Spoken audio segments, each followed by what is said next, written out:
back. How did everything pull up after your return for the Bay? Yeah, it's the body's good. The cheekbone came through. It's still in one piece. So yeah, it's exciting. It was 10 years since I last played for Hawke's Bay. So it was awesome to get back and represent the region. And sure beats running up down the sideline by myself, being back in the team environment with them, and then back in here. So I'm happy to be back. Was it a quicker recovery than you'd initially thought? Did things go a little smoother than first thought?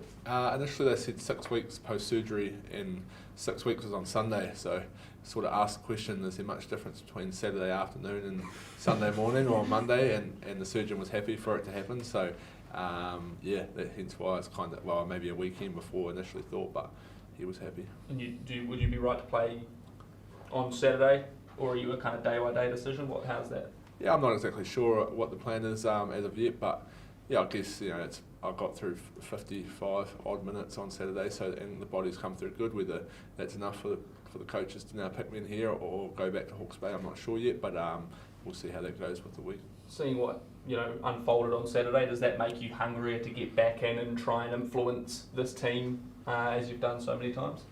Yeah, definitely. I think it's I've had a bit of a run on them, but any time you're on the sideline with an injury is always frustrating when you would much rather be out there. I thought there's been some massive strides from the forward pack over the last few weeks, and for quite a few periods in the weekend they got it right. But I would love to be out there.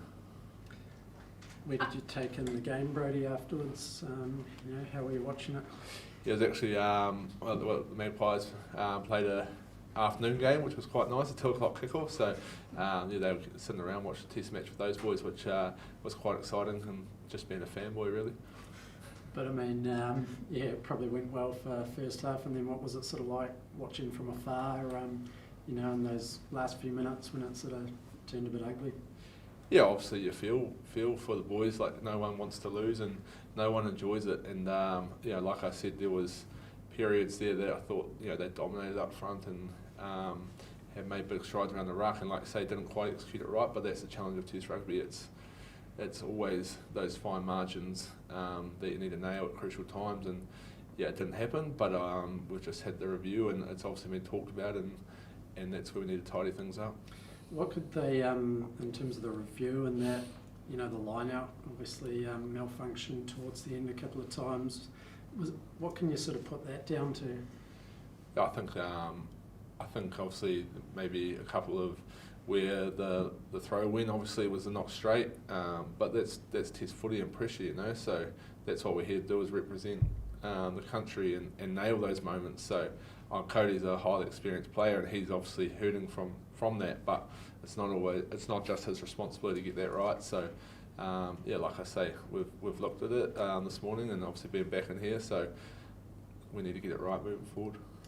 Do you get a sense, you would have watched the last few Test matches, obviously being away with injury and that, do you get a sense when it's not going to go right, it's not going to go the guy's way in terms of the result? Can you tell sort of earlier on, having been in the team for so long and watching it unfold, or?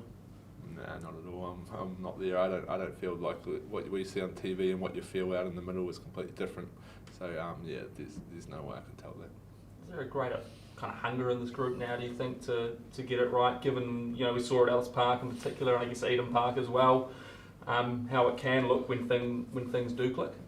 Yeah, I think so. And there's always the hunger there, but I think, like I kind of touched on, like there was periods there when it was good, and there's periods where it wasn't good enough. So now the challenge is doing it consistently, weekend after weekend, and for 80 minutes. So that's the challenge, and that's where we need to get to. What are you looking forward to bringing to this pack this week, heading into the weekend?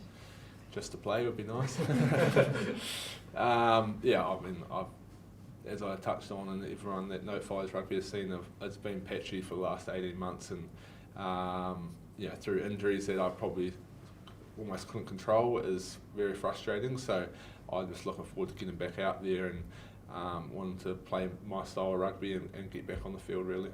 What do you think is going to be a big focus for the group in these training sessions leading up to the game? Yeah, I think again just being more consistent for longer. there was periods there was good and but moments that weren't. So I think the foundations are in place, you could put it. We just need to put a little polish on it and bring it all together and then do it week in, week out. Leadership-wise, are you sort of looking forward to or getting back into that, provided your experience and alongside Sam Kane and other leaders in the group, just getting back into that for the game? Yeah, definitely. It's when you've been out for a while, you don't want to come in and take over, but there's some great leaders within this team, and I know there's a lot of work that goes on behind the scenes and within the environment to get it right. So I've got no doubt that there's not enough quality leaders here that they're just taking, and I'll just jump on the back of them. There's been a lot of talk about Ian's role and stuff, but how much responsibility lies with the players across this difficult time? Are they in the review and things like that? Are they sort of chucking their hands up and taking quite a lot of accountability? Or? Yeah, I think there's obviously been a lot of external noise over the last month, and I've seen it from a different view of not being in the environment and bumping into people on the street and asking questions that I've got no answer for because I don't know what's going on at that level. But I think you've got the coaches have a responsibility, and so do the players, and so does the rest of the management in here. So everybody needs to own their role. Just on the, there was a bit around the refereeing interpretations of breakdown. Did that come up in the review, and do you think you'll see a difference in terms of, say, Nick Berry refereeing this weekend, how that might change, or was there specific things you guys have to do differently? This is the first I've heard that who actually is the referee this weekend. But I mean, every referee has a different interpretation in the way they see the game, and that's right across all forms.